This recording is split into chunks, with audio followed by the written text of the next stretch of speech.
यहाँलाई धेरै धेरै धन्यवाद र हाम्रो कार्यक्रम हामी अगाडि बढाउनलाई ऐतिहासिक छ। यो पल समाज हाम्रो एकतामा उज्यालो छ आचल।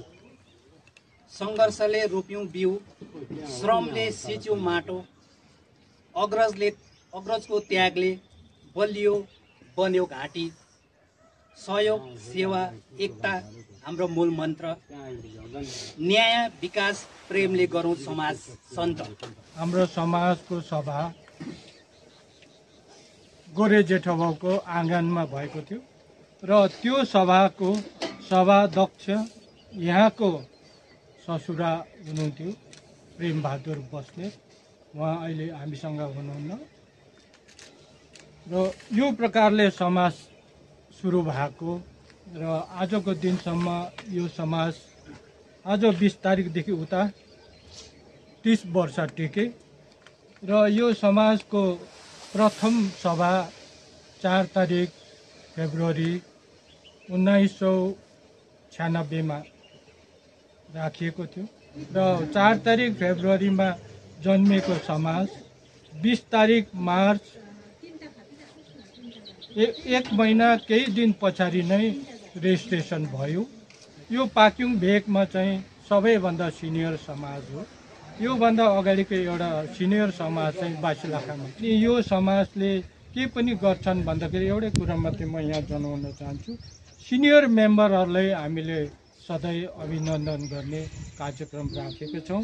यो पालि चाहिँ हुनु सकेन, हामी अपरझट छोटो समयमा यो कार्यक्रम गर्ने हुँदाखेरि त्यो गर्नु सकिएन र हामीले धेरैपल्ट प्लान्टेसन पनि गऱ्यौँ, के गऱ्यौँ। हामीले पर रानीपुलमा जालीपुलमा अर्फनेज बुढाबुढी बस्ने जग्गा है, वहाँ त्यहाँ पनि गएर हामीले लुगा बाँडेको छौँ, चिजबिज बाँड्यौँ। भल पहिरोमा आपत पर्ने बिमारीहरूले पनि हामीले हेरेको छौँ। अनि कोही बिमारीहरू हाम्रो समाजभित्र त्यस्तै खालको बिमार भयो र उसको आर्थिक अवस्था त्यस्तै छन् भने हामीले हाम्रो तर्फबाट उहाँलाई पनि हामीले आर्थिक सहयोग पनि दिएको छौँ। अबदेखि उता चाहिँ जहिले पनि समाजले मिटिङ कल गर्दाखेरि चाहिँ तपाईँहरू बकाइदा आइदिनु होला। हामीले राम्रो एउटा चेरी प्लान्टेसन गर्ने कोसिस गरेको छौँ 5 तारिक जुनमा। किन तिमीमा मात्रै चेरी फुल्छ, हाम्रो यो लाइनमा तिरिरी फुलाउने सोचेको छौँ। किनभने त्यो बिचमा चाहिँ सबैजनालाई है आज सयपत्री समाजको है 30औं स्थापना दिवस है, त्यसमा तपाईँहरूले मलाई बोलाइदिनु भएकोमा धेरै धेरै धन्यवाद है। आजको सयपत्री समाजको प्रेसिडेन्ट सबै सिनियर सिटिजनको अनुमति लिँदै म 1-2 कुरा तपाईँहरूप्रति राख्न चाहन्छु। यो समाजमा चाहिँ यति साह्रो चाहिँ अब मैले देख्दैछु, जहिले पनि देख्छु यो सयपत्री समाज चाहिँ सबसे अब यो बस्नेत वार्डको समाजमा चाहिँ अब बस्नेत वार्डमा परेकोमा चाहिँ सबै भन्दाखेरि चाहिँ बेस्ट लाग्यो। कसैको घरमा अब मरौ परौ परेको छ भने उहाँहरू सबै राति नै गएर उहाँहरूले सघाउ पगाउ गरेर है, अन्त हामी सबैजना मिलेर चाहिँ अब यो प्लास्टिकहरू फ्याँक्ने गाडीबाट पनि हामीले नानीहरूलाई चाहिँ अब त्यो चाहिँ हामीले घरबाट नै सिकाएर जानुपर्छ। प्लास्टिक कहाँ फ्याँक्नुपर्ने, प्लास्टिकलाई जतासुकै गाडीबाट खाँदै नफ्याँक्नु। यति साह्रो चाहिँ मैला हुन्छ। हामी चाहिँ हाम्रो गाउँ चाहिँ यति साह्रो चाहिँ सफा बनाऊ कि एउटा हामी चाहिँ इक्जाम्पल बनाऊ है, समाज मिलेर।